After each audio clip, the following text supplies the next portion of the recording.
Hello everyone, my name is Curtis Eustace. I'm a commercial photographer based out of Northern Illinois and Southern Indiana. I'm here today to talk to you about the Sony a7r as a studio camera. Typically in commercial work I use a medium format camera with a digital back. I just recently purchased the Sony a7r because it really intrigued me. It was a 36 megapixel camera and the images that came out of it I thought were really nice. So I thought I'd like to use it for studio work, for e-commerce, things that don't require the medium format camera. So I went about, the first thing I had to do is figure out if I could tether it, which I can, but it's got some neat things that would be of interest to a photographer who maybe necessarily can't go to the medium format side yet, but can get stupendous photographs from a 36 megapixel camera. It takes beautiful photographs, it really does.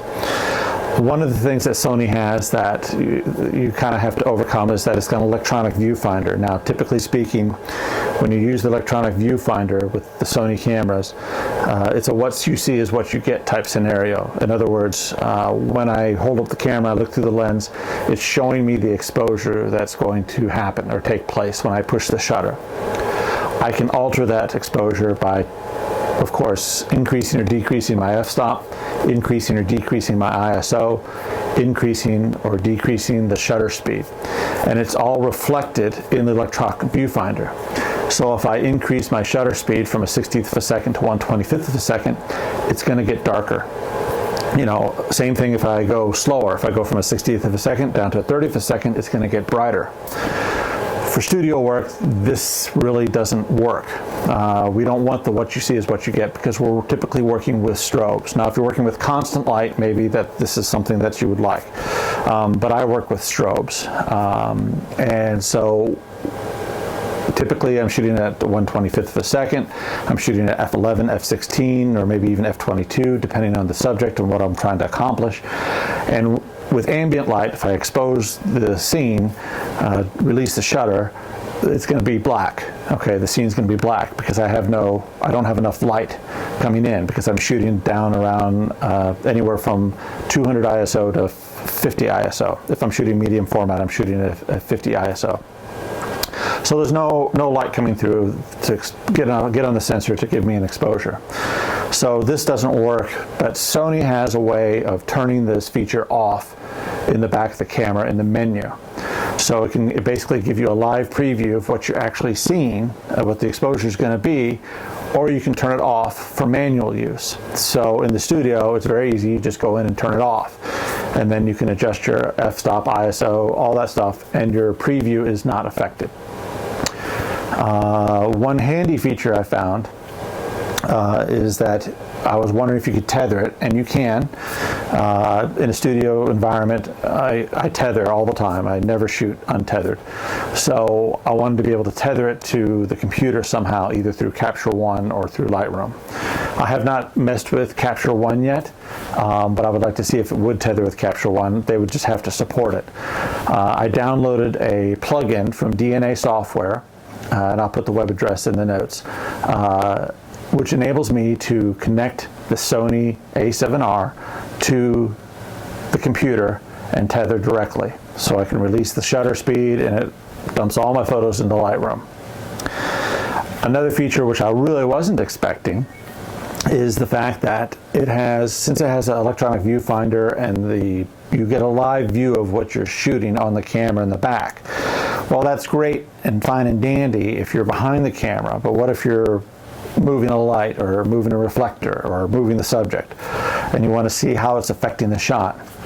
Well, it has a built-in Wi-Fi system. So the Sony a7r, you connect to your iPhone or your iPad via the Sony app that you can download free in the App Store.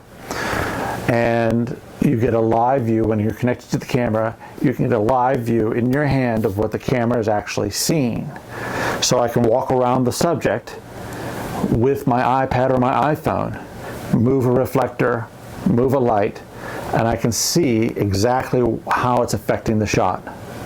So I thought this was very cool. The only downside to this is you can't tether and be connected to an iPad via Wi-Fi at the same time.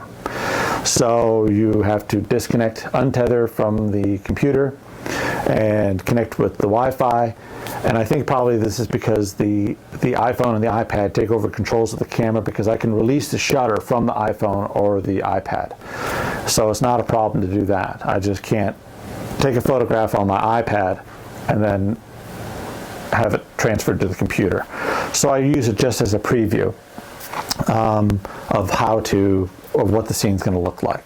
So I'm going to go through the menu settings right now, and I'll give you a brief preview of the tethering or the Wi-Fi capability of being able to walk around the subject and kind of show you what that's like. But the A7R is a beautiful camera. It takes fantastic photographs. I'm taking a picture today just for giggles of a Guinness beer, one of the major food groups, depending on what part of the world you're in. And I'll post that image at the end of the video so you can see what image it took. Okay, so here we go. Okay, this is this camera in its native format. So this is my live preview. I've got my subject in front of it, but you can't see anything because the live preview is shut off, or it's in the mode of what you see is what you get. So I want to turn that off. So I go into the menu and I hit my live view. It's in the second menu. You have your camera and then this little like wheel, and then so I want to go into the second menu here. I want to turn the setting effects off. Go that, and then I go back to my live preview, and there it is. It's out of focus, but it's there. Okay, so one thing I did notice too, that when you put in a flash, or for instance, I'm using this Fotex Odin wireless remote, it'll automatically shut off your preview. So it detects your flash in the top, and it automatically will shut off the what you see is what you get preview, thinking that you're in a dark environment and that you need to have that live preview turned off, or the what you see is what you get turned off. So there it is. And so let me see if I can actually reduce the exposure here, and I want to show you something else. And I don't know if you can see it or not, but you can see when I focus that you'll find a red line that just came around the side right here. It's highlighting the areas that are in focus. So I'll just keep on racking my focus, and then there it is, highlighting the Guinness part. So I know that those letters are in focus. So if I wanted to do a stack focus or what have you, I would just get the part that I wanted in focus like that, and then I go a little bit further, get those lines, and then maybe the back rim, which is kind of hard to see, but there's pieces of light that are in focus there. So I'll just take those 3 shots, and then I could stack focus.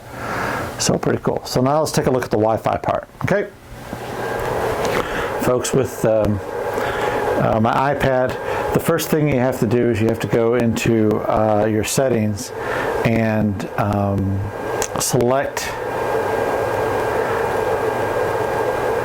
I'm going to dumb this down a little bit so you can see. Select the Wi-Fi network of the camera.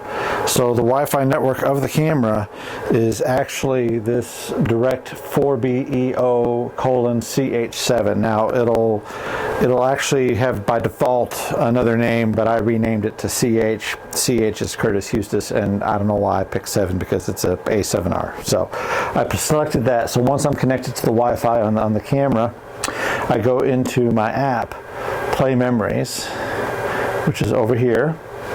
I click on that. Now it's searching for the device. It has found the device, and then lo and behold, I have my live view. So I can move my glass backwards, forwards, what have you, adjust it backwards and forwards, and then I get my live view. So if I'm holding this, which I'm not right now, but if I'm holding it and walking around, I can adjust the light, like if I want to adjust the strip box on the back there, or adjust my spotlight in the back. Maybe I want to move the spot a little bit, so I can move the spot. I don't know if you can see it or not, but I just move the spot over. away, over here. Makes it really, really handy to be able to do that. So, that being said, I just moved this light because I hit my head on it. Dangers of the studio. It's really a handy device. Now, keep in mind, you cannot tether while you're doing this, but I don't really think that's a big issue. If I want to take a photograph, see how it looks, I just hit the button and pop. There it goes. So there's my shot of my half-poured Guinness. I haven't poured the rest of it yet because I'm just setting up the lights. But again, I'll post that later. And I can even do exposure compensation too. It'll tell me if I'm doing any exposure compensation on the thing, which I'm not going to do right now. But anyway, there's other controls here too you can look at. There's save options. You can save it directly to the iPad if you want. So like for instance, I'm shooting this, I'm not saving it anywhere, it's just showing me the preview.